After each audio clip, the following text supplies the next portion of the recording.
नमस्कार all about A I by Akshay गणेमध्ये पुन्हा आपले सरचे स्वागत आहे. आज आपण डिस्कस करणार आहोत टेन्सेंटने ए आयचा नेक्स्ट लेवल अनलॉक केला आहे. तर ते ऐका कसे. डिसेंबर 2025च्या एंडला टेन्सेंटने 2 heavy power A I models launch केली आहे आणि दोन्ही ओपन सोर्स आहेत. एक मॉडेल लँग्वेज ट्रान्सलेट करण्यासाठी आहे आणि दुसरा गेमिंग आणि ॲनिमेशनसाठी. इथे तर तुम्ही कॅरेक्टर्स लिटरली मूव्ह करू शकता आणि ते सुद्धा फक्त प्रॉम्प्टच्या सहाय्याने. पहिला मॉडेल आहे हुनयान ट्रान्सलेशन मॉडेल 1.5. हा मॉडेल एक्झॅक्टली गुगल ट्रान्सलेटसारखा वाटतो, पण किंबहुना कदाचित त्याहीपेक्षाही उजवा ठरू शकतो. हा मॉडेल 33+ लँग्वेजेस आणि 5 चायनीज डायलेक्ट्समध्ये ट्रान्सलेशन करू शकतो आणि सर्वात इंटरेस्टिंग पार्ट म्हणजे ऑफलाईनसुद्धा फंक्शन करू शकतो. हे मॉडेल खूप लाईटवेट आहे. 1 GB फोन मेमरीसुद्धा सफिशियंट आहे हे मॉडेल रन करायला. याचा अर्थ असा होतो की तुम्ही ऑफलाईन असलात तरी व्हॉट्सॲप चॅट, लाँग डॉक्युमेंट किंवा नोट्स इझिली ट्रान्सलेट होऊ शकतात आणि ते सुद्धा without hampering format. Headings, points, bullets, numbering हे सगळं ॲज इट इज राहतं. ओके. स्पीडबद्दल बोलायचे झाले तर ते एकदम सॉलिड आहे.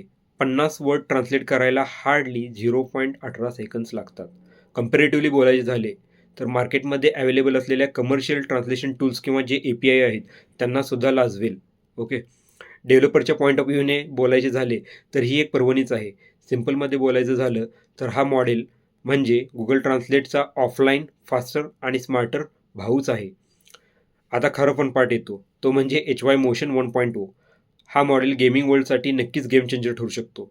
तुम्ही फक्त प्रॉम्प्ट लिहा, for example hero runs, jumps and blocks sort, आणि मग काय, बूम, मॉडेल त्या प्रॉम्प्टच्या डायरेक्ट 3D कॅरेक्टर ॲनिमेट करून देईल. यासाठी कोणत्याही ॲनिमेशन स्किलची, मोशन कॅप्चर सूटची कशाचीच गरज नाही आहे. फक्त एक प्रॉम्प्ट आणि कंप्लीट मोशन रेडी. आहे ना अमेझिंग? असो, आता आपण पाहूयात मॉडेल काय काय जनरेट करू शकते. Running, fighting, sports moves, zombie walking, matrix style slow motion इत्यादी ऑटोमॅटिकली जनरेट करू शकतो प्रॉम्प्टच्या सहाय्याने. ओके. हे animations directly Unity, Unreal engine, ब्लेंडरमध्ये सुद्धा यूज करता येतात. यासाठी तुम्ही थोडा एक्सप्लोर करून पाहिलात तर बरे होईल. ओके.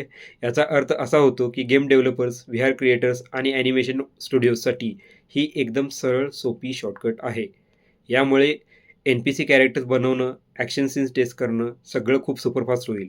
सिम्पल वर्ड्समध्ये सांगायचं तर हे मॉडेल गेमिंग, मूव्हीज, VR आणि मेटावर्ससाठी एका पद्धतीने एक next level, next gen tool आहे.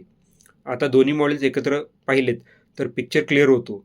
एक मॉडेल लँग्वेज ट्रान्सलेट करतो आणि दुसरा मॉडेल कॅरेक्टर्स ॲनिमेट करतो. आणि महत्त्वाचे म्हणजे दोन्ही मॉडेल्स ओपन सोर्स आहेत. म्हणजे छोटे डेव्हलपर्स पण आता AAA लेवल गेम्स बनवू शकतील. ते पण सिम्पली AI आणि फक्त प्रॉम्प्ट्स यूज करून, आणि ते सुद्धा विदाऊट एनी कॉस्ट. टेन्सेंटचं विजन एकदम क्लिअर आहे. AI फक्त बिग कंपनीसाठी लिमिटेड नाही तर सगळ्यांसाठी ॲक्सेसेबल करायचं. आणि ऑनेस्टली बोलायचे झाले तर हे 2 मॉडेल्स बघून मला आता असं वाटतं की 2026चे वर्ष कमाल रिव्हॉल्युशनरी असणार. तुम्हाला काय वाटते नक्कीच सांगा कमेंट बॉक्समध्ये. पुन्हा भेटू नेक्स्ट व्हिडिओमध्ये. Till then take care. Bye bye.